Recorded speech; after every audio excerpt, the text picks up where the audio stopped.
Hampshire, 1815.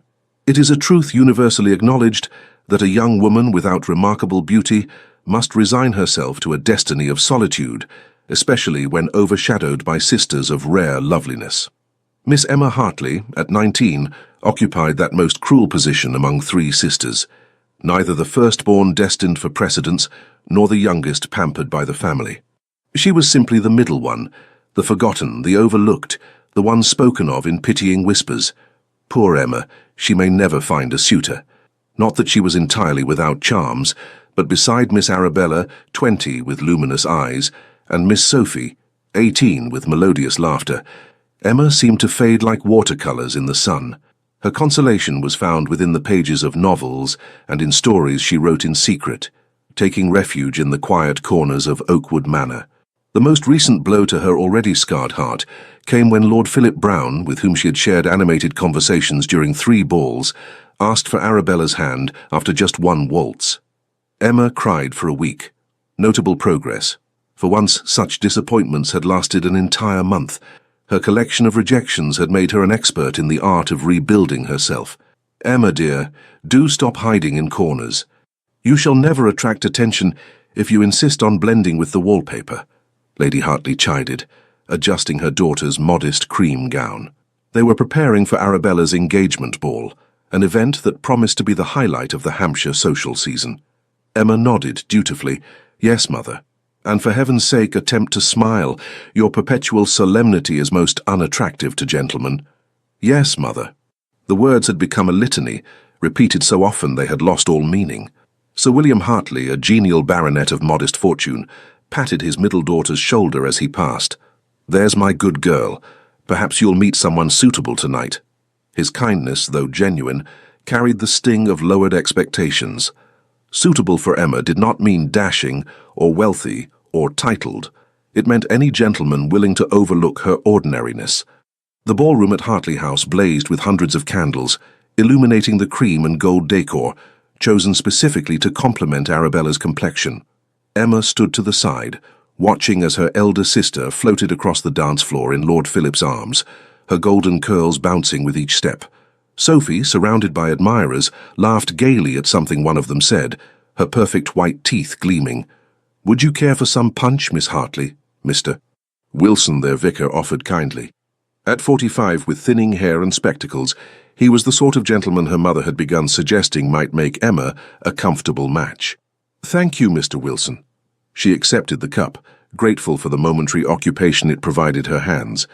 Conversation with the vicar was pleasant enough. He had read widely and could discuss literature with reasonable intelligence, but Emma could not help noticing how her mother nodded approvingly from across the room.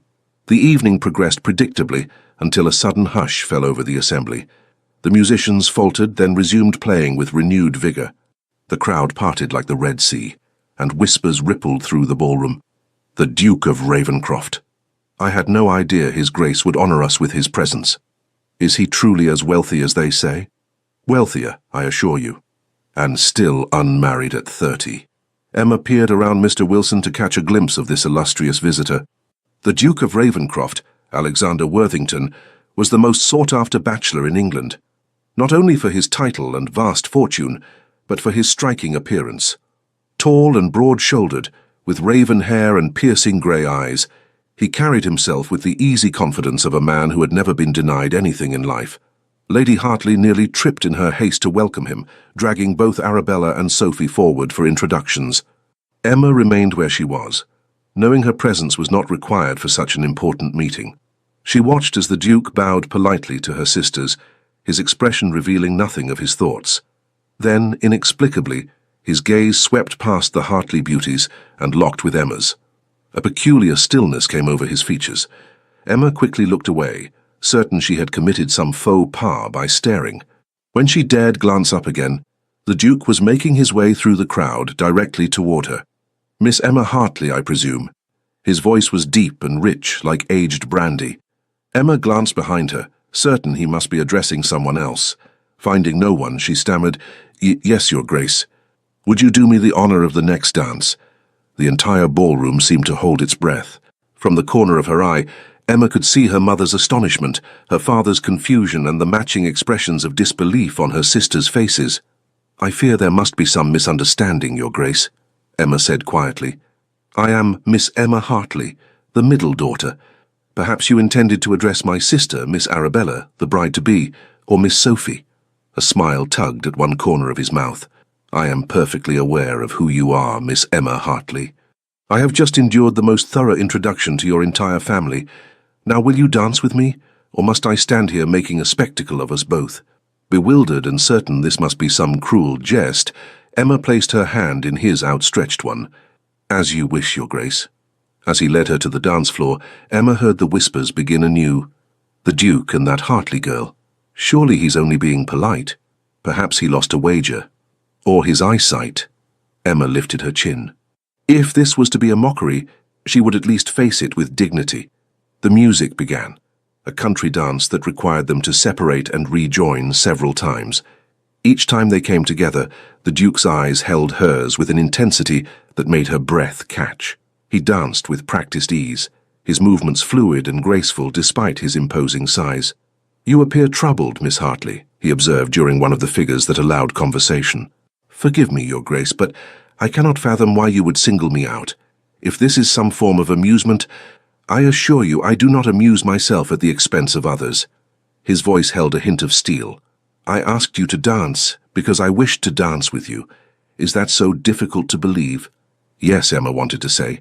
"Yes, it is impossible to believe that the most eligible gentleman in England would genuinely desire her company." Instead, she said, "You honor me, Your Grace." "Alexander," he said suddenly. "I beg your pardon?" "My name is Alexander. I should like to hear you say it, though not here, of course. Propriety and all that nonsense." Emma missed a step, nearly treading on his polished boot. "Your Grace, I hardly think—" "You think a great deal, Miss Hartley. I can see it in your eyes. What thoughts occupy that mind of yours when you stand in corners observing everyone?" The dance ended before she could formulate a response. The Duke bowed deeply, and Emma curtsied. As he straightened, he said, "I shall call upon you tomorrow, Miss Hartley. Until then." He walked away, leaving Emma standing alone on the dance floor, the center of attention for the first time in her life, and utterly mortified by it. Lady Hartley's excitement reached fever pitch the following morning. A Duke! A Duke has singled out a Hartley daughter, the wealthiest, most powerful. "Oh, I think I shall faint." "But, Mother, he asked for Emma," Sophie pointed out, her pretty face scrunched in confusion. "Why would he want Emma when Arabella is practically a diamond of the first water, and I am considered quite handsome too?" "Sophie," Sir William admonished, though without much force. Emma sat quietly, hands folded in her lap. "I am certain his Grace was merely being courteous. There can be no serious intent behind his attentions." "Nonsense," Lady Hartley declared. "He is coming to call today. We must make everything perfect. Emma, wear your blue gown. It does something for your complexion, at least. And for goodness sake, do something with your hair." Emma touched her brown locks self-consciously. Unlike Arabella's golden curls or Sophie's rich auburn waves, her hair was neither particularly lustrous nor impressively styled. It was simply hair. Arabella, who had been unusually silent, finally spoke.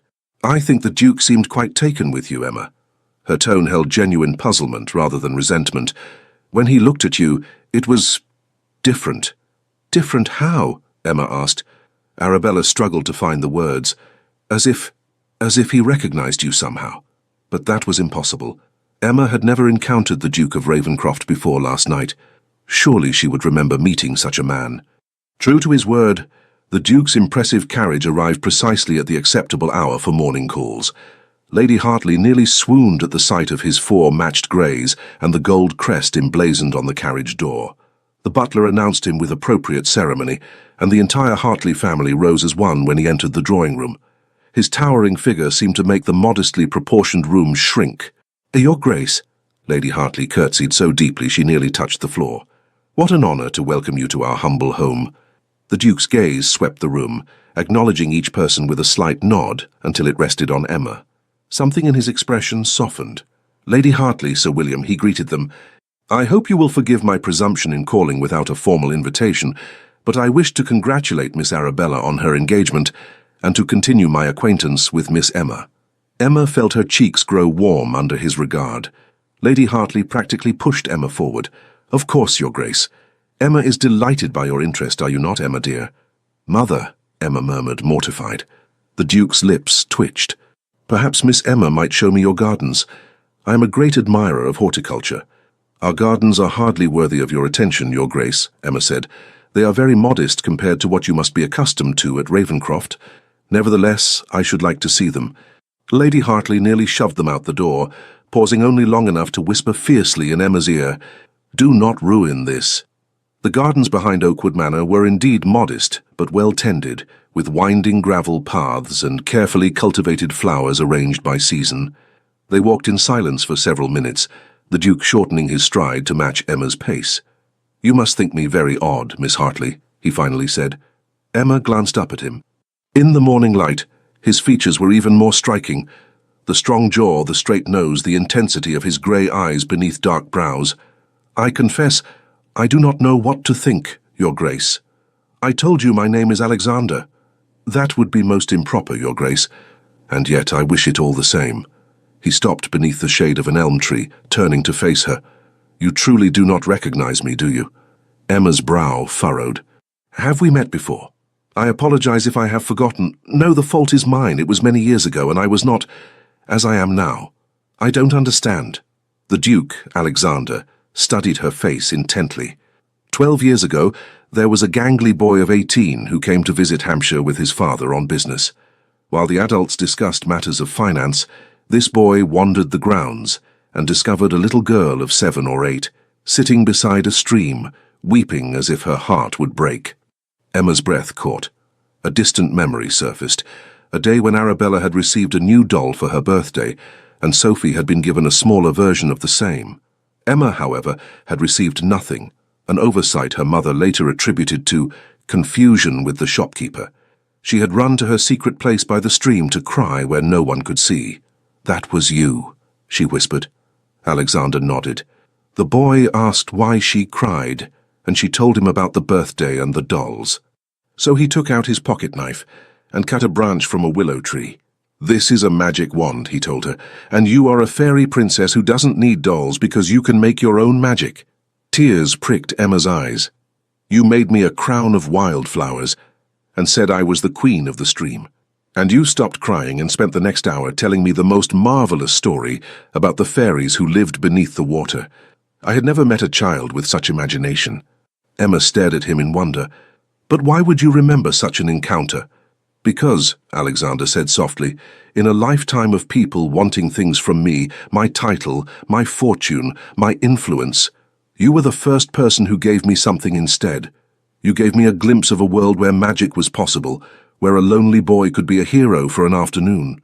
"I was just a child," Emma protested. "Yes. And I have spent 12 years wondering what kind of woman that extraordinary child would become." His eyes held hers. "Now I know. She became a woman who still hides her light, who still believes herself unworthy of notice." Emma could scarcely breathe. "Your Grace." "Alexander," he insisted, "at least when we are alone." "Alexander," she whispered, and was rewarded with a smile that transformed his solemn face. "Much better." He offered his arm. "Shall we continue our walk? You can tell me another story about the fairies beneath the stream." Emma placed her hand on his arm, feeling as if she had somehow wandered into one of her own fanciful tales. "I fear I have grown too old for such stories." "Then tell me a new one," he suggested, "one about a duke who found himself captivated by the most interesting woman in Hampshire." And for the first time in years, Emma felt herself begin to shine. The visit from the Duke of Ravenscroft to Oakwood Manor became the talk of Hampshire society. Speculation ran rampant. Had the most eligible bachelor in England truly developed an interest in plain, unremarkable Miss Emma Hartley? Impossible. There must be some other explanation. "Perhaps he means to use her to get closer to Arabella," suggested Mrs. Fitzsimmons to Lady Chelmsford over tea. "Even though she is engaged, a duke would certainly be considered a better match than a mere baron's son." "Or maybe it's Sophie he's after," Lady Chelmsford replied. "She is coming into her beauty, and using the middle sister as a distraction would be quite clever." Such theories multiplied and spread through drawing rooms across the county. Some were cruel enough to suggest that the Duke had made a wager about seducing the plainest girl of the season. Others, more charitable, wondered if perhaps Miss Emma possessed some hidden quality that only a man of the Duke's discernment could appreciate. The Hartley household itself was in turmoil. Lady Hartley oscillated between ecstatic planning for a duchess in the family and gnawing anxiety that Emma would somehow sabotage this miraculous opportunity. "You must not contradict him, Emma. Men of his station expect deference," she instructed, trailing behind Emma as she attempted to find solitude in the morning room. "And do try to laugh at his jokes, even if you do not understand them."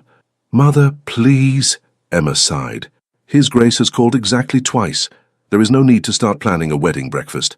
"Twice!" Lady Hartley exclaimed. "When a duke calls twice on a young lady of modest means and unremarkable appearance, it speaks volumes about his intentions." Emma winced at the casual assessment of her looks, though she could hardly dispute it. Or perhaps it speaks of simple kindness and a childhood memory. Lady Hartley waved this away.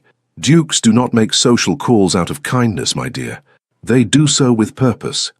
Arabella, whose own engagement seemed suddenly overshadowed, watched her sister with curious eyes. One afternoon she found Emma in their father's study, writing in her journal. "What do you write about so intently?" Arabella asked, settling into the chair opposite. Emma hastily closed the book. "Nothing of consequence." "Is it about the Duke?" Arabella's voice held no malice, only genuine curiosity. "Why should I write about his Grace?" "Because he looks at you as if you are the most fascinating creature he has ever encountered. It's really quite remarkable." Arabella tilted her head. "Do you care for him, Emma?" The question caught Emma off guard. Did she care for Alexander Worthington? She hardly knew him, and yet the memory of his smile, the warmth in his eyes when he spoke of their childhood encounter, the way he seemed to actually listen when she spoke. "It would not be wise to develop an attachment," Emma said carefully. "His Grace may be momentarily diverted by novelty, but men of his station marry for advantage, not sentiment." Arabella frowned. "You always do that." "Do what?" "Dismiss the possibility of your own happiness before giving it a chance to take root." She reached across and took Emma's hand. "You are worthy of being loved, Emma. Even by a duke." Emma's eyes stung with unexpected tears. "You are too kind, Bella." "Not kind. Truthful." Arabella squeezed her hand. "And if his Grace has the wisdom to see what I have always known, that my sister possesses a beautiful soul and a brilliant mind, then perhaps he is worthy of you." Emma could only stare in astonishment. Never had she imagined her beautiful, confident sister harboring such thoughts about her. "Do you truly see me that way?" she whispered. "Of course I do." Arabella looked surprised. "We all do. Why do you think Father always brings his books and papers to you when he needs help organizing his thoughts? Or why Sophie seeks you out whenever she is troubled? You are our rock, Emma. You see what others miss and understand what remains unspoken. I always believed I was simply forgettable." "Oh, Emma." Arabella's eyes filled with sympathetic tears. "You are the heart of this family. We may not have shown it well, but you have never been forgotten. Not by us." Emma felt as if a weight she had carried for years had suddenly lifted. If her own family truly saw her, valued her, perhaps it was not so inconceivable that Alexander might see something worthy in her as well. The Duke called again the following day, this time bringing a gift. A beautifully bound volume of poetry. "I remembered you mentioned an appreciation for Wordsworth," he said, presenting it to Emma as they sat in the drawing room under Lady Hartley's watchful eye. "Your Grace is too generous," Emma murmured, running her fingers reverently over the embossed leather cover. "I have a proposal," the Duke announced, causing Lady Hartley to nearly drop her teacup. "Sir William, Lady Hartley, I should like to invite your family to Ravenscroft Hall for a weekend party. Several distinguished guests will be in attendance, and it would provide an excellent opportunity to celebrate Miss Arabella's engagement properly." Lady Hartley's eyes widened to saucers. "Your Grace honours us beyond measure. We would be delighted to accept." "Excellent." The Duke's eyes, however, remained fixed on Emma. "Miss Hartley, I particularly hope you will enjoy the Ravenscroft Library. It has been the work of generations, and contains some rather unusual volumes I believe might interest you." Emma could scarcely contain her excitement at the prospect. "I look forward to it immensely." After the Duke departed, the Hartley household erupted into chaos. Gowns needed to be prepared, hairstyles discussed, proper etiquette for a ducal residence reviewed. In the midst of it all, a letter arrived for Emma. The handwriting was bold and masculine. "Miss Hartley, I find myself unable to express certain thoughts in the confines of your mother's drawing room. Perhaps the written word will serve where speech fails. The party at Ravencroft is genuine, but my purpose in arranging it is entirely selfish. I wish to see you in my ancestral home, to watch your eyes as you discover its treasures, to observe which volumes in the library capture your attention. You believe yourself ordinary, Miss Hartley. I see nothing ordinary in you. Since our reunion, I have thought of little else but your quiet strength, your subtle wit, your composure in the face of others' bewilderment at my attention. Society whispers, questioning my interest. Let them whisper. I have spent a lifetime fulfilling expectations. The proper duke, the responsible guardian of my family's legacy, the desirable match. For once, I wish to follow my own inclinations rather than the dictates of duty. And my inclinations lead irrevocably to you. Until Ravencroft, Alexander Emma pressed the letter to her chest, her heart racing. Could this truly be happening?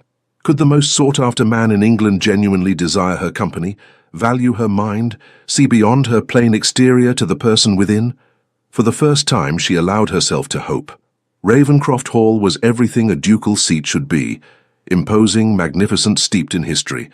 The massive stone structure dated back to Tudor times, though successive generations of Worthingtons had expanded and improved it. Formal gardens stretched from the south facade, while ancient woodlands surrounded the estate on three sides. The Hartley carriage seemed insignificant as it approached the grand entrance, where liveried footmen stood ready to assist the guests. Emma felt a flutter of anxiety. Here, in his ancestral home, the Duke's elevated position would be impossible to ignore. The disparity between them would be on full display.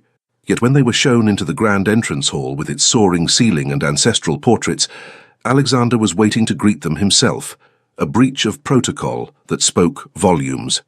"Welcome to Ravencroft," he said, his eyes finding Emma's immediately. "I trust your journey was comfortable?" "Most pleasant, Your Grace," Sir William answered. "We are honoured by your invitation."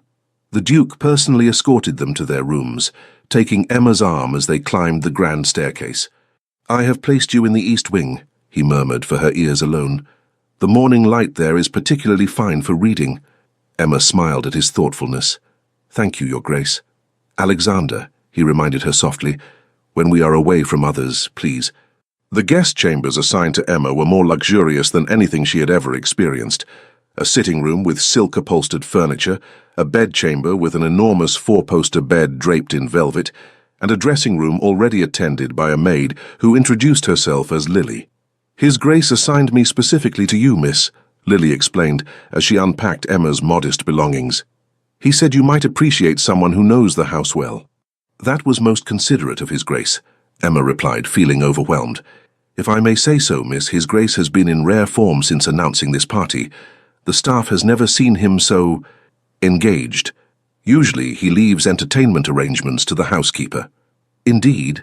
Emma tried to sound merely polite rather than desperately interested. "Oh, yes, miss. And he personally supervised the preparation of your rooms, even selecting the books on your nightstand." Emma glanced at the small stack of volumes beside the bed. The titles, all favourites she had mentioned in passing during their conversations, brought a lump to her throat. She dressed carefully for dinner in her best gown, a sage green silk that Lady Hartley had deemed acceptable, though not inspired. Lily arranged her hair simply but elegantly, weaving small white flowers into the upswept style. When Emma descended the grand staircase, she found Alexander waiting at the bottom, resplendent in formal evening attire. His eyes widened appreciatively as she approached. "Miss Hartley, you look enchanting," he said, taking her hand and raising it to his lips. "Green suits you remarkably well." "Thank you, Your Grace," she replied, conscious of the footman standing nearby. "Ravencroft is truly magnificent." "It has been in my family for 16 generations," he said, offering his arm to escort her to the drawing-room, where other guests were gathering. "Though I confess it has never felt like a home, merely a responsibility. Surely growing up amidst such splendour must have been wonderful." A shadow crossed his face. "Splendour does not equate to happiness, Miss Hartley. My father was not a demonstrative man. After my mother's death when I was 10, Ravencroft became a rather solitary place. Emma's heart ached at the thought of a young Alexander wandering these vast halls alone. "I'm sorry for your loss. It was long ago." His expression lightened. "But perhaps now you understand why a certain afternoon, by a stream with a storytelling fairy princess, remains one of my most cherished memories." Before Emma could respond, they reached the drawing room where 20 or so distinguished guests were already assembled.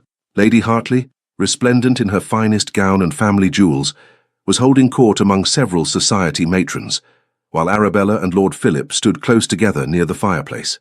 Sophie, surrounded by young gentlemen, laughed merrily at some shared jest. A hush fell over the room as the Duke entered with Emma on his arm. The scrutiny was almost tangible, and Emma felt her cheeks warm. "Courage," Alexander murmured, placing his hand briefly over hers where it rested on his arm.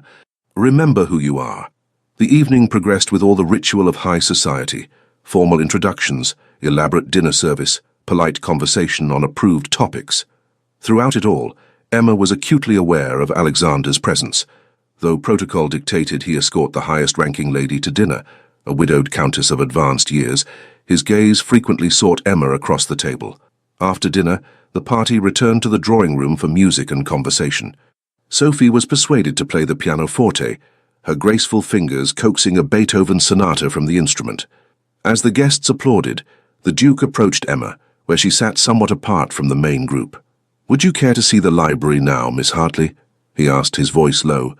"The hour is not too advanced for a brief tour, and I confess I have been eagerly anticipating your reaction." Emma hesitated, glancing at her mother, who was deep in conversation with the Countess.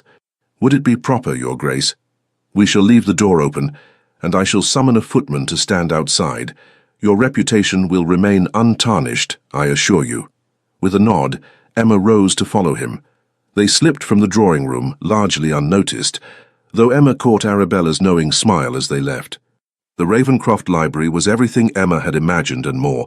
2 stories of floor-to-ceiling bookshelves accessible by rolling ladders, reading alcoves with comfortable chairs, massive tables for spreading out maps or folios, and tall windows that would flood the space with light during daylight hours. "Oh," Emma breathed, turning slowly to take it all in. "It's magnificent." Alexander watched her, his expression tender. 16 generations of collecting. My ancestors may have had their faults, but a love of literature was not among them. "Where would one even begin?" Emma whispered, overwhelmed by the wealth of knowledge surrounding her. "Perhaps here," Alexander suggested, guiding her to a glass-fronted cabinet. Inside rested a collection of handwritten journals bound in red leather. "These are botanical studies made by my great-grandmother, the 5th Duchess. She was quite the naturalist in her day." Emma peered at the exquisite illustrations accompanying the meticulous notes. "These are extraordinary. She was an extraordinary woman." Alexander moved to another cabinet. "And here are first editions of Shakespeare's folios, collected by my grandfather." They moved through the library, Alexander showing her treasures both rare and personal. Finally, they reached a smaller cabinet tucked in a corner. "This," he said, opening it with a small key, "is my own collection. Books that have particular meaning to me." Emma gasped as she saw the title of the topmost volume, Fairy Tales of the British Isles. "This is the very edition I was reading the summer we met," Alexander explained, carefully lifting it out. "After our encounter, I convinced my father's coachman to take me to the village bookshop, where I purchased this for you. But by the time I returned to the stream, you were gone, and we departed for London the next day." Emma stared at the worn volume, its pages yellowed with age. "You kept it all these years?" "I kept everything that reminded me of you." His voice was so gentle it made her throat tighten. "Including this." From behind the books, he withdrew a small, dried circlet of wildflowers, the crown he had made for her that day by the stream. "Alexander," she whispered, forgetting all propriety in her astonishment. He took her hand, his thumb brushing over her knuckles. "I told myself it was a child's fancy, this memory I cherished. Then I saw you at that ball standing apart, observing everything with those thoughtful eyes, and I knew." "Knew what?" Emma could barely breathe. "That you were still her. The girl who made me feel, for the first time in my life, that someone saw me as more than a title and a fortune. That you were still creating stories in your mind, still feeling deeply, still—" A deliberate cough from the doorway interrupted them. They turned to find the footman looking pointedly at the clock on the mantel. It was growing late, and propriety demanded they return to the company. Alexander sighed. "We must rejoin the others before your mother sends a search party." As they walked back toward the drawing room, Emma found her courage. "Alexander, why did you invite my family here?" "Truly." He stopped, turning to face her. "Because I wish to court you properly, Emma Hartley. Because despite the whispers and speculation, despite the expectations of my rank, despite everything society dictates about suitable matches, I find myself irrevocably drawn to you. Not to your sister's beauty or your family's connections, but to you, your mind, your spirit, your gentle strength." Emma's heart raced. Society will not understand. Society rarely understands matters of the heart. He lifted her hand to his lips once more. "The question is not whether society will understand, but whether you might in time come to return my regard." Before she could answer, Lady Hartley's voice echoed down the corridor. "Emma? Are you there, dear?" Alexander released her hand, his eyes never leaving hers. "Think on it, Emma. We shall speak again tomorrow." As Emma lay in the luxurious bed that night, sleep eluded her. The Duke of Ravenscroft, Alexander, was courting her. Not Arabella, not Sophie, but her, the overlooked middle daughter, the plain one, the one destined for spinsterhood or a marriage of convenience to a country vicar. It seemed impossible, like something from one of her secret stories, yet the evidence was overwhelming. His letters, his attentions, the childhood memory he had cherished, the crown of wildflowers preserved for 12 years. For the first time, Emma allowed herself to imagine a future different from the one she had resigned herself to. A future with Alexander, as his duchess, his partner, his love. The thought was both terrifying and exhilarating. The weekend party at Ravenscroft Hall continued with all the diversions expected of aristocratic entertainment. A fox hunt for the gentlemen, a tour of the gardens for the ladies, an elaborate luncheon on the terrace overlooking the lake. Through it all, Alexander found ways to single Emma out for special attention, though always within the bounds of propriety. On the second afternoon, he arranged a small excursion to the ruins of an ancient abbey on the estate. Lady Hartley insisted on accompanying them, but fortunately became engrossed in conversation with Sir William about the cost of such magnificent stonework, allowing Alexander and Emma to walk slightly apart. "Have you thought about what I said last night?" he asked, as they paused before a crumbling archway overgrown with ivy. Emma nodded, her hands fidgeting with her parasol. "I have thought of little else, Your Grace. And—" she took a deep breath. "I fear you may be mistaking gratitude or nostalgia for deeper sentiment. Our childhood encounter, while meaningful to us both, hardly provides a foundation for—" She faltered. "For marriage?" Alexander supplied, his grey eyes intent on her face. Emma blushed. "I was going to say courtship, but yes, ultimately that is where such things lead." "You think I do not know my own mind?" "I think," Emma said carefully, "that you are a man accustomed to being obeyed and admired. Perhaps the novelty of a woman who does neither has temporarily diverted you." A spark of anger flashed in Alexander's eyes. "You do me an injustice, Miss Hartley. I am not some bored aristocrat seeking amusement at your expense." "I did not mean—" "You meant exactly that." His jaw tightened. "You would rather believe yourself unworthy of genuine affection than accept that I might see what others have overlooked." Emma stared at him, stung by the accuracy of his assessment. "Your Grace? My title again? After all we have shared?" He turned away, visibly composing himself. When he faced her again, his expression was controlled. "Forgive me. I should not have spoken so sharply." "No, you were right," Emma admitted. "I find it easier to doubt your intentions than to believe in them, because belief brings hope, and hope—" She trailed off. "And hope carries the risk of disappointment," Alexander finished softly. "I understand that better than you might think, Emma. My position has made me the target of fortune hunters and social climbers since I came of age. Every smile, every compliment, every seeming interest in my thoughts or feelings has been calculated to gain advantage." Emma's heart ached for him. "That sounds terribly lonely." "It was, until I saw you again." He reached for her hand, holding it gently between both of his. "You, who wanted nothing from me, who attempted to redirect my attention to your sisters, who looked skeptical rather than delighted at my interest, you were like a draught of fresh water after years of thirst." His words stirred something deep within Emma, a longing she had suppressed for so long that recognizing it now was almost painful. "I am not immune to flattery, Alexander," she said, using his name deliberately. "I merely need time to trust that your regard is genuine and enduring." A slow smile spread across his face. "Time I can give you, and proof of my constancy if you will allow me the chance to demonstrate it." Before Emma could respond, Lady Hartley called from behind them, "Emma, dear, His Grace's housekeeper is about to explain the history of the Abbey's foundation. Do come along." Alexander released her hand, but his eyes held a promise that sent warmth cascading through Emma's body. "We shall continue this conversation another time, Miss Hartley." The remainder of the weekend passed in a blur of activity. The Duke hosted a grand ball on the final evening, inviting neighbouring gentry to join the house party. Lady Hartley was beside herself with excitement, ordering Emma to rest during the afternoon so that she would look her best. "The Duke has shown marked preference for you, Emma," she said as she supervised Lily's arrangement of Emma's hair for the evening. "This ball will be your opportunity to secure his interest." "Mother, please," Emma protested. "His Grace is merely being kind." Lady Hartley snorted inelegantly. "Kind? A duke does not spend an hour showing a young lady his library out of kindness. He does not arrange excursions or seat her at his right hand at dinner out of kindness. He does these things with purpose, Emma, and you would do well to recognize that purpose and encourage it. And if his purpose is not what you imagine, if it is merely friendship he seeks—" "Friendship," Lady Hartley looked scandalized.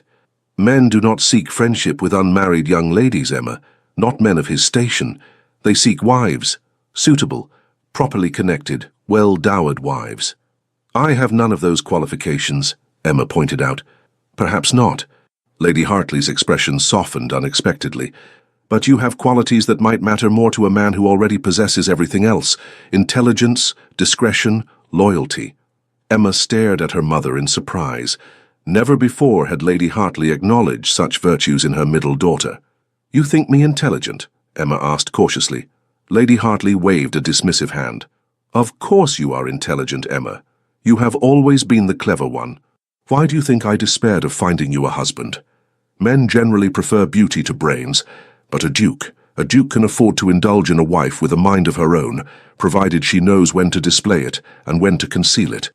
Emma wasn't sure whether to be flattered or offended by this assessment. Before she could decide, Lily announced that her hair was complete. The gown Emma wore that night was her finest, a silvery blue silk that brought out the hints of grey in her hazel eyes. It was not the latest fashion, having been made over from one of Arabella's cast-offs, but Lily had cleverly updated it with some ribbon and lace from the Ravencroft stores at the Duke's instruction. When Emma entered the ballroom, already filling with guests from the surrounding estates, her eyes immediately sought Alexander. He stood near the entrance, greeting arrivals with perfect courtesy. Every inch the aristocratic host in his formal black evening attire, a single ruby gleaming in his cravat.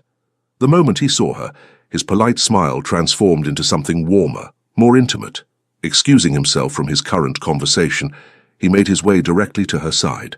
"Miss Hartley," he said, bowing over her hand. "You are a vision tonight." Emma curtsied. "You flatter me, Your Grace." "I speak only the truth." He straightened, his eyes never leaving hers. "Would you honor me with the first dance?" A ripple of whispers spread through the nearby guests. For a host to single out a guest of relatively modest rank for the opening dance was unprecedented. Emma felt the weight of dozens of curious stares. "Are you certain, Your Grace? Surely protocol demands you dance with someone of higher rank." Alexander's mouth quirked. "The privilege of being a duke, Miss Hartley, is that I may occasionally set protocol aside without causing a scandal. Merely a minor social earthquake." Despite her nervousness, Emma laughed. "Then I would be delighted, Your Grace." The orchestra began to play as Alexander led Emma to the center of the ballroom. The dance was a waltz, intimate, romantic, requiring his hand at her waist and her hand upon his shoulder. As they began to move in perfect harmony, Emma felt a curious lightness, as if they were floating above the polished floor. "Every man in this room envies me at this moment," Alexander murmured, his breath warm against her ear. Emma gave him a skeptical look. "I sincerely doubt that, Your Grace." "You doubt because you do not see yourself as others see you tonight." His grip tightened slightly. "You are radiant, Emma, glowing from within in a way that mere beauty cannot match." "You make me feel beautiful," she admitted softly. "Then I have accomplished at least one worthy thing in my life." His eyes held hers with an intensity that made her breath catch. "When this dance ends, I must attend to my duties as host. But later, when the supper is served, meet me in the East Gallery. There is something I wish to show you." The dance concluded too quickly, and Alexander bowed deeply before escorting Emma back to her family. For the next hour she moved through the ball in a daze, dancing when asked, conversing when spoken to, but always aware of Alexander's presence in the room, though he did not approach her again. When the supper interval was announced, Emma made her excuse to her mother, a need for fresh air, and slipped away from the crowd. The East Gallery was quiet and dimly lit, its walls lined with portraits of Worthington ancestors dating back centuries. Alexander was already waiting, a single candle in his hand. "You came," he said, relief evident in his voice. "Did you doubt I would?" "I have learned never to take your compliance for granted," he replied with a smile. "Come, what I wish to show you is at the end of the gallery." He led her past stern-faced dukes and their elegant duchesses, past military men in splendid uniforms and ladies in court dress, until they reached a small alcove. There, illuminated by the candle, hung a portrait unlike the others.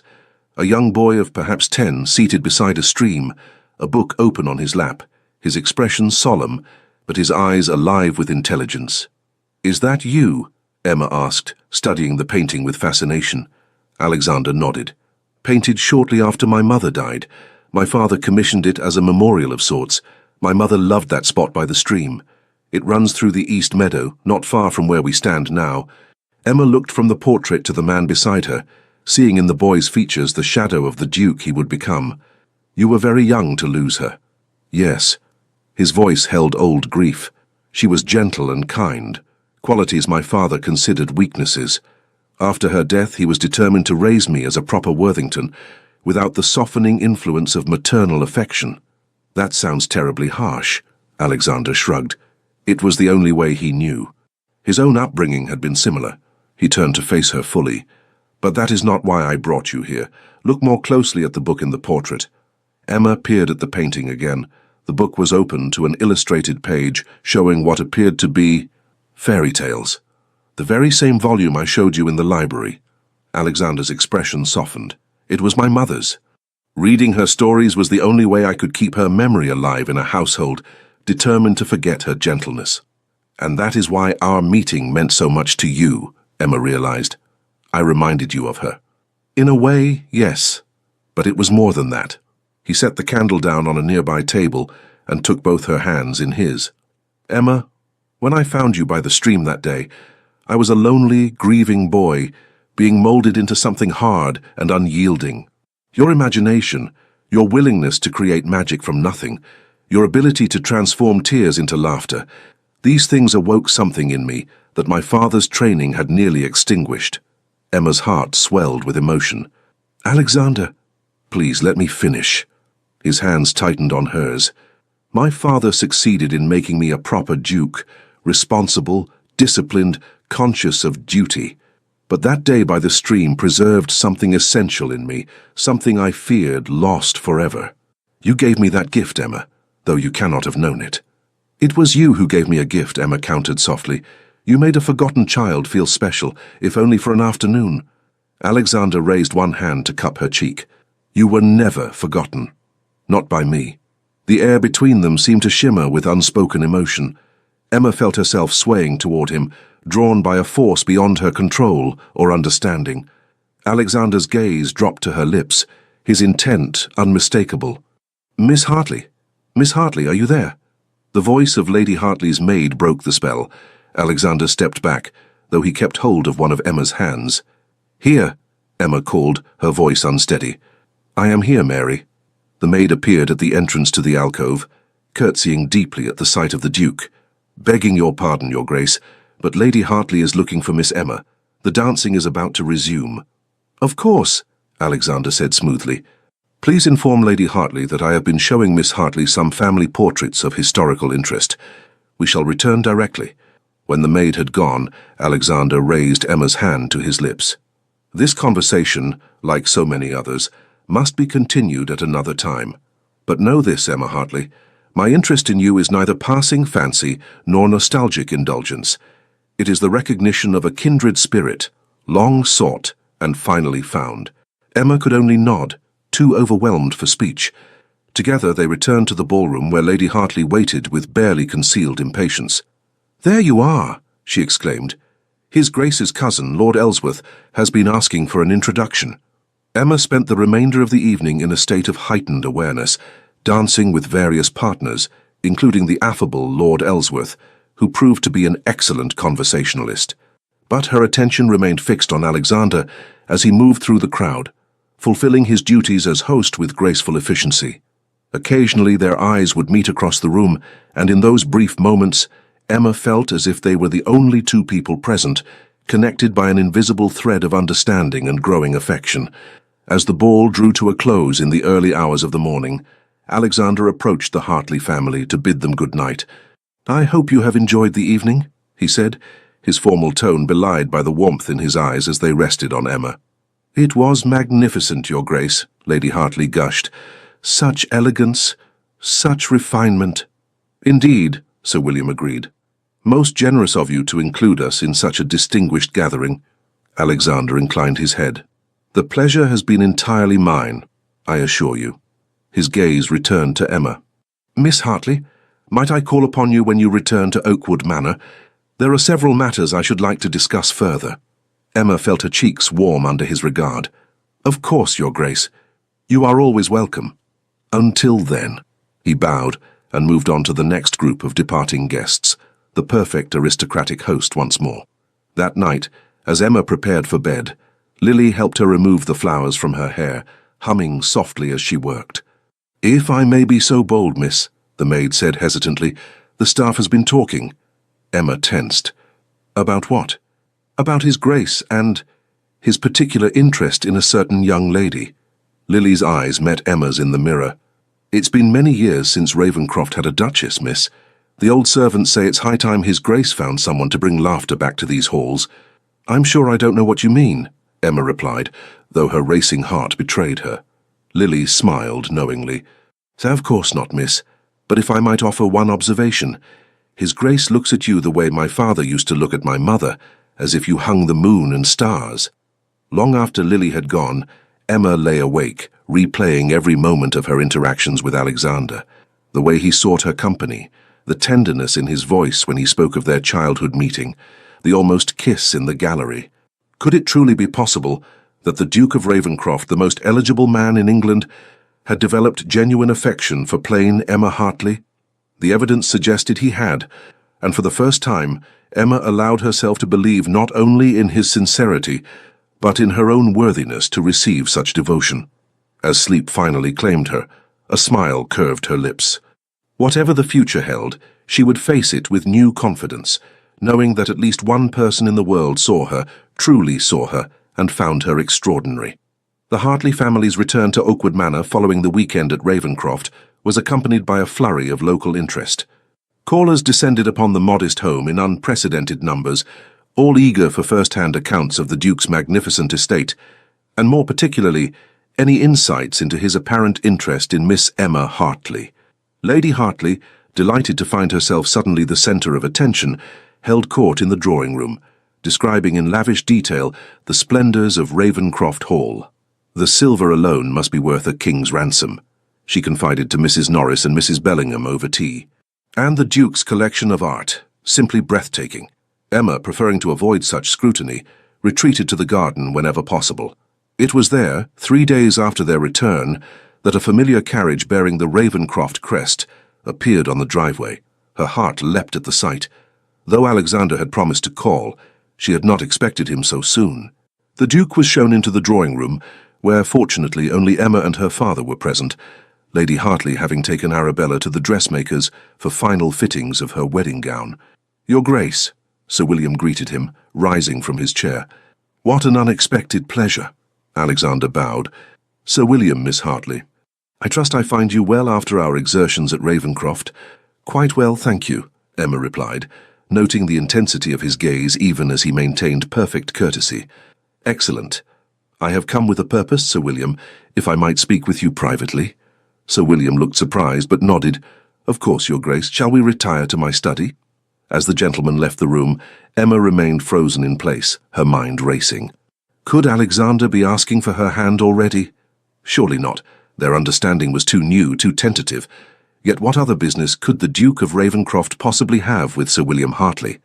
Time seemed to slow to an excruciating crawl as Emma waited. She picked up her embroidery only to set it down again, unable to concentrate. She paced to the window and back, smoothed her skirts, adjusted the flowers in the vase on the side table, anything to occupy her trembling hands. Finally, after what seemed an eternity, but was probably no more than 15 minutes, the study door opened. Sir William emerged looking dazed but pleased, followed by Alexander, whose expression gave nothing away. "Emma, my dear," Sir William said, his voice slightly unsteady, "His Grace has done us the very great honour of requesting permission to court you formally." Emma's gaze flew to Alexander's face. Though his posture remained properly dignified, his eyes held a mixture of hope, vulnerability, and something deeper that made her breath catch. "With your approval, of course, Miss Hartley," he added softly. Emma swallowed, gathering her composure. "I would be honoured, Your Grace." A smile broke across Alexander's face, transforming his aristocratic features. "Sir William has graciously invited me to dine with your family this evening. I hope that arrangement meets with your approval as well?" "Of course," Emma managed, though her mind was whirling. Sir William cleared his throat. "I shall go and inform Lady Hartley's maid to expect an additional guest for dinner. She will want to make preparations." He excused himself, leaving Emma and Alexander alone for the first time since the gallery at Ravenscroft. The moment the door closed, Alexander crossed to her, taking both her hands in his. "I could not wait another day," he confessed. "After you left Ravenscroft, the house seemed empty in a way it never has before." "Alexander," Emma whispered, still scarcely believing this was real. "Are you certain? The ton will be scandalized." "Let them be scandalized." His thumbs traced circles on the backs of her hands. "I have spent my life fulfilling the expectations of others. In this, I will please only myself, and you, if I am fortunate." "But why me?" The question that had haunted her since their first dance finally escaped her lips. "Of all the women in England, why Emma Hartley?" Alexander's expression turned solemn. "Because you see me, Emma. Not the Duke, not the fortune, not the connection, but me. Because when I am with you I feel not like His Grace the Duke of Ravenscroft, but simply Alexander, a man who can laugh, who can dream, who can hope for something beyond duty and obligation." Emma's eyes filled with tears. "I do see you," she whispered. "I always have. And that," he said, raising one hand to gently brush a tear from her cheek, "is why I love you." The declaration, simple and heartfelt, stole Emma's breath away. "You love me." "With all my heart," Alexander confirmed, his gaze never wavering. "I believe I have loved you since that day by the stream, though I did not recognize it then.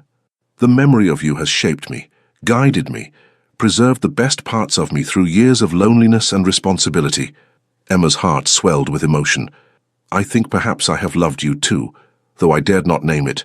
First, as the kind boy who made me feel special, then as the man who looked at me and truly saw me when others looked through me." Alexander's hand cupped her cheek.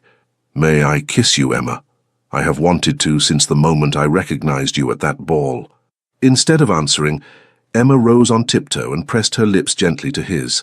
The kiss was brief, sweet, and filled with promise, a first step on a journey they would take together.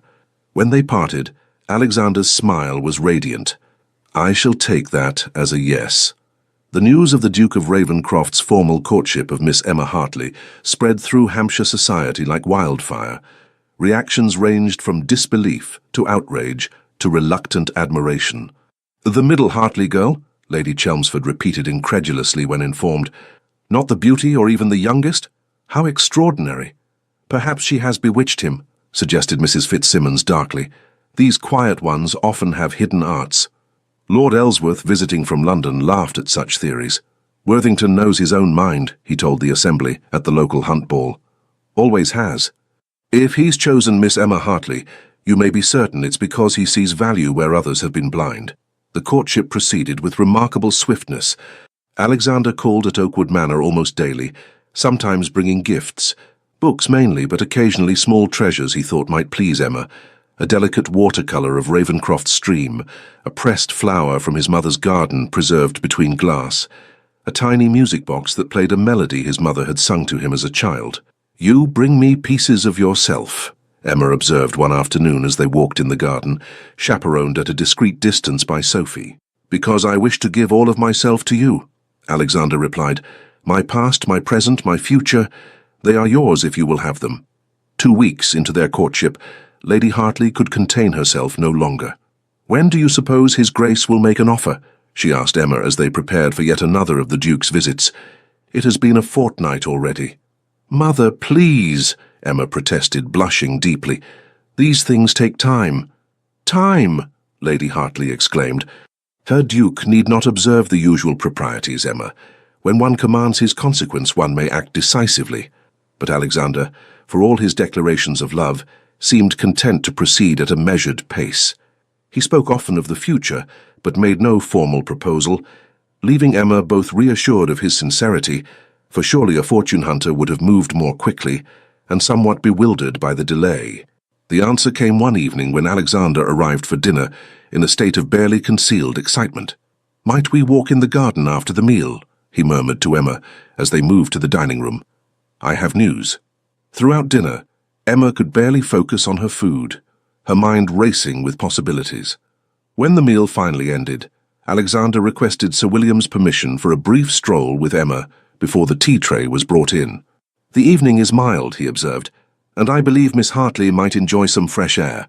Sir William agreed readily, his attitude toward the Duke having warmed considerably over the weeks of his attentive courtship. "Just don't wander too far," he cautioned good-naturedly. "Lady Hartley will send out a search party if you delay the tea service." Once outside, Alexander led Emma to a stone bench, partly concealed by a flowering lilac bush. The setting sun cast a golden glow over the garden, turning the modest plantings into something magical. "What is your news?" Emma asked, unable to contain her curiosity any longer. Alexander took both her hands in his. "I have spent the past fortnight putting my affairs in order, Emma, consulting with my solicitors, reviewing settlements, preparing Ravencroft for changes." "Changes?" Emma echoed. "The addition of a duchess," he clarified, his eyes warm with affection. "If she will have me." Emma's heart seemed to stop, then race ahead. "Alexander—" He slid from the bench to one knee before her, still holding her hands.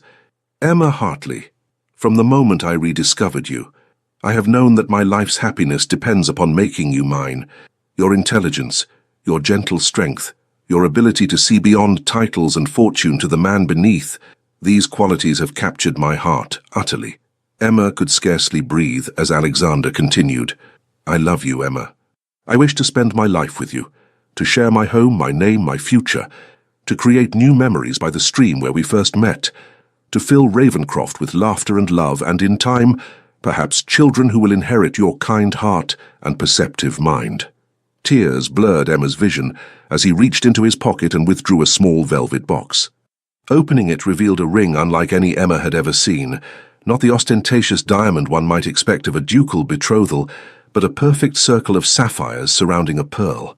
"This was my mother's," Alexander explained softly. "She told my father that diamonds were cold, but pearls held warmth and wisdom. It seems particularly fitting for you." "It's beautiful," Emma whispered. "Emma Hartley, will you do me the great honor of becoming my wife, my duchess, my partner in all things?" For a moment, Emma could not speak, overwhelmed by emotion. All her life, she had been the forgotten one, the overlooked sister, the girl no one really saw. Now the most sought-after bachelor in England was on his knee before her, offering her not just his name and position, but his heart.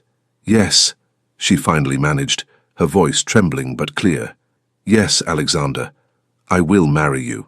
His smile was radiant as he slipped the ring onto her finger. Rising from his knee, he drew her to her feet and into his arms. "You have made me the happiest of men," he murmured, before claiming her lips in a kiss that held all the promise of their future together. When they finally returned to the house, hand in hand with Emma's ring gleaming in the candlelight, the Hartley family's reaction was predictable.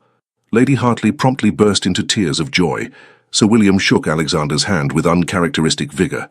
Arabella embraced her sister warmly, and Sophie clapped her hands in delight. "A duchess in the family," Lady Hartley kept repeating. "My Emma, a duchess." "Not just any duchess," Alexander corrected gently. "The Duchess of Ravenscroft, who will bring light and life back to halls that have been too long without a woman's touch." The announcement of the betrothal appeared in the London papers the following week, causing a sensation in society circles. Letters of congratulation and thinly veiled curiosity poured into both Oakwood Manor and Ravenscroft Hall. "They all want to know the same thing," Emma observed as she sorted through the correspondence at Ravenscroft, where she had been invited to dine with Alexander and begin familiarizing herself with the estate she would soon oversee. How did plain Miss Emma Hartley capture the Duke of Ravenscroft? Alexander, seated beside her in the morning room, frowned. "You are not plain, Emma. You are extraordinary. In your eyes, perhaps." She smiled to soften the words. "But you must admit, it is an unusual match by society standards." "Society's standards have brought about far too many unhappy marriages," Alexander replied. "I prefer to set my own standards." The engagement period was brief by aristocratic measures. Just 8 weeks, during which Emma's wardrobe was completely replaced with garments befitting a duchess, her education in the management of a great estate begun in earnest, and preparations for a wedding of appropriate grandeur set in motion. Throughout it all, Alexander remained steadfastly attentive, visiting Oakwood almost daily and sending letters when business kept him away. Each correspondence revealed new facets of his character, deepening Emma's love and appreciation for the man she would marry. "My dearest Emma, affairs at the London house detain me another day, much to my frustration. The city seems particularly unbearable now that I know Hampshire holds my heart's treasure. Lord Ellsworth asked me today if I had lost my mind, throwing over the season's beauties for a country miss with no fortune or connections. I told him I had not lost my mind but finally found it, and my heart in the bargain. He laughed and said he envied me. "Most of us marry for advantage or convenience," he said, "but you, Worthington, are marrying for love." When I agreed that I was indeed the fortunate one, he looked thoughtful and said something that struck me deeply. "Perhaps the forgotten ones are those most worth remembering. I thought of you then, my love, how you believed yourself forgotten and overlooked when in truth you were simply waiting to be properly seen, just as I, surrounded by fortune and privilege, was waiting to be seen not for my title, but for myself. We are a perfect match, you and I, the forgotten girl and the lonely duke, finding in each other the recognition we have both sought all our lives. I count the hours until I return to Hampshire and your sweet presence."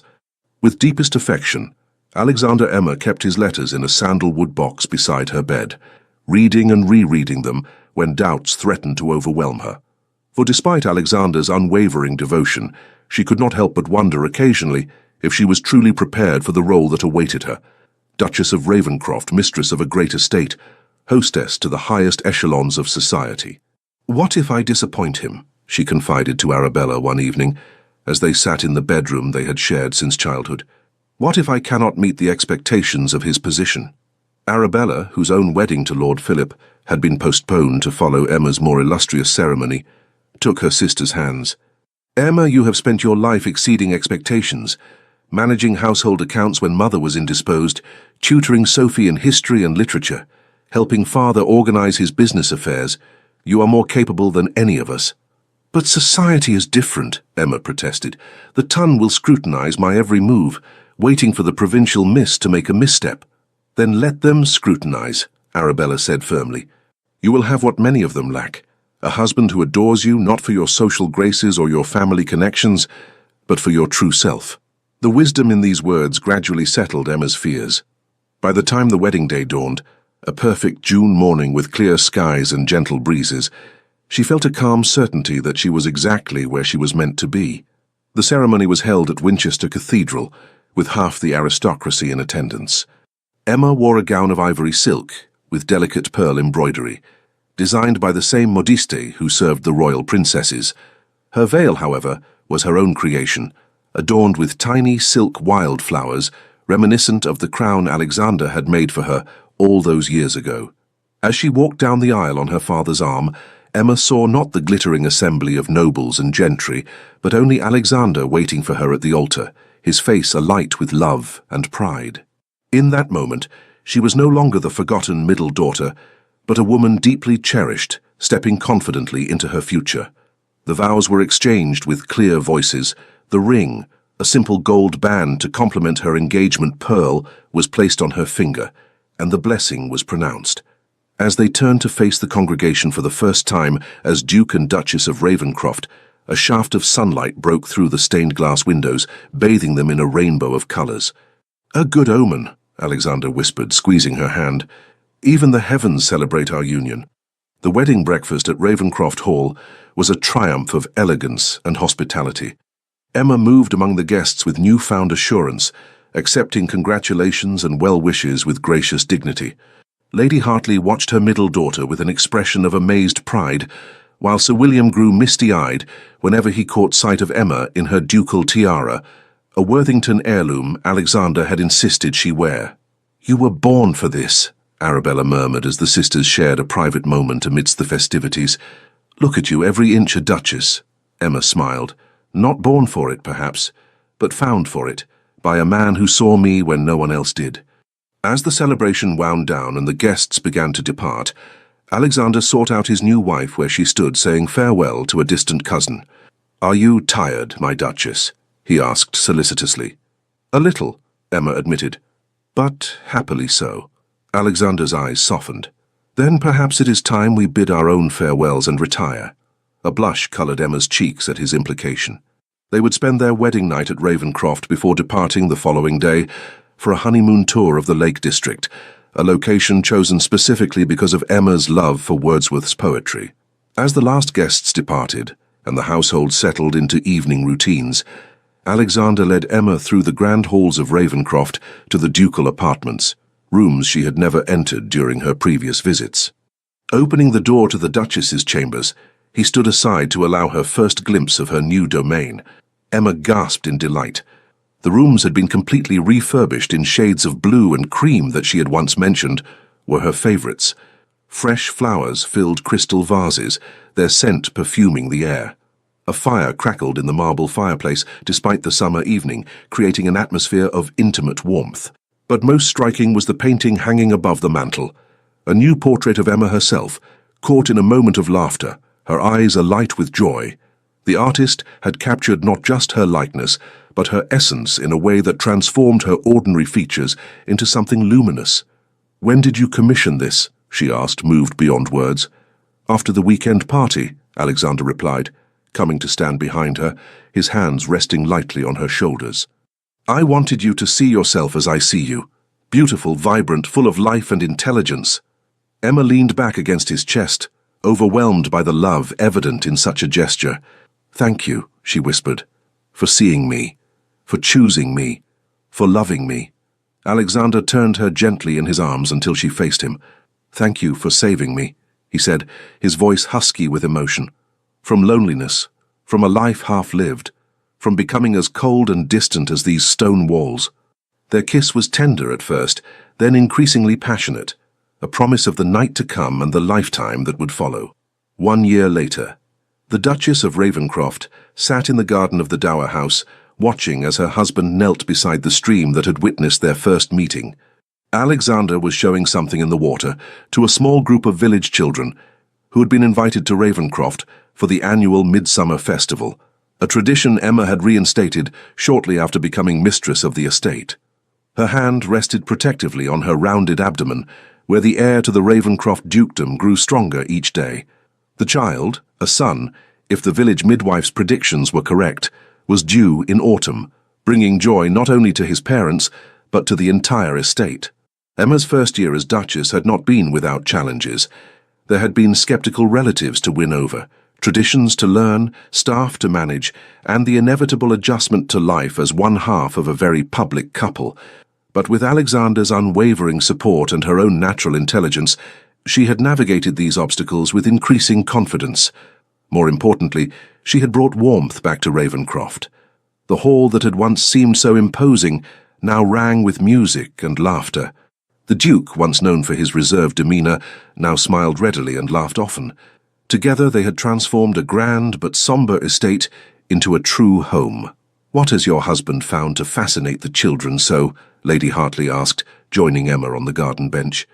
Her mother, visiting for the festival, had gradually reconciled herself to the fact that it was Emma, not one of her prettier daughters, who had made the match of the century. "Probably tadpoles," Emma replied with a smile.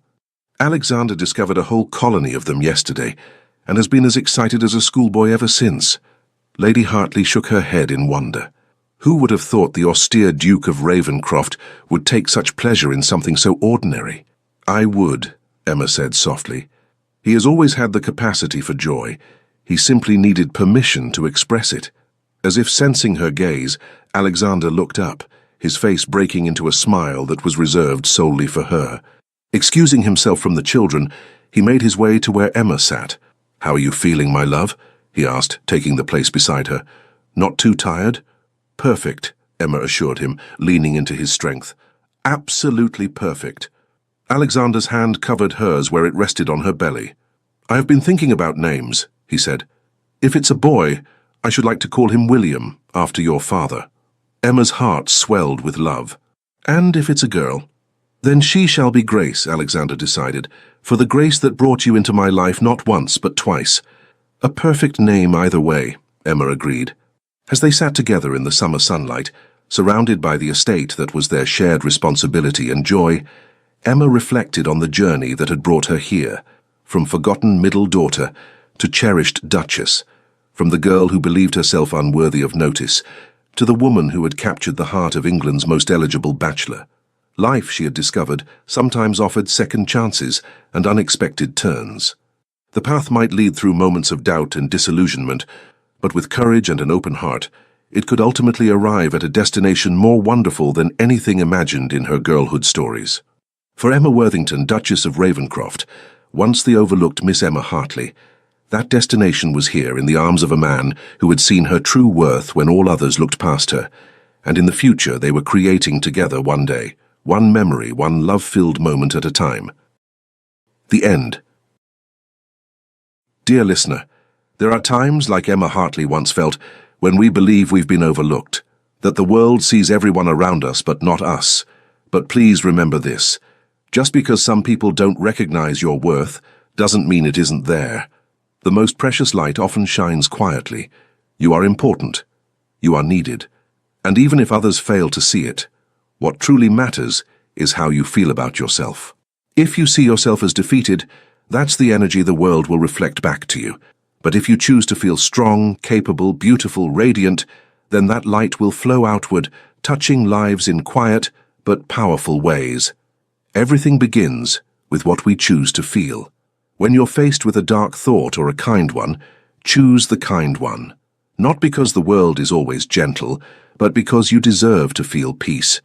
You deserve restful nights and mornings full of purpose. You may not even realize how much good you bring, but the way you care, the way you listen, the way you offer a hand, these are treasures the world deeply needs. Who wouldn't want a friend like you? So tonight, as you close your eyes, know this: you matter. You are loved. You are not forgotten. Keep shining. Even softly, even quietly. The world is better because you're in it. With warmth and gratitude, the Legends of the Fall Team. Thank you for staying with us until the very end. We truly hope this story brought comfort to your heart and a smile to your soul. If it did, we kindly invite you to subscribe, like, comment, and share.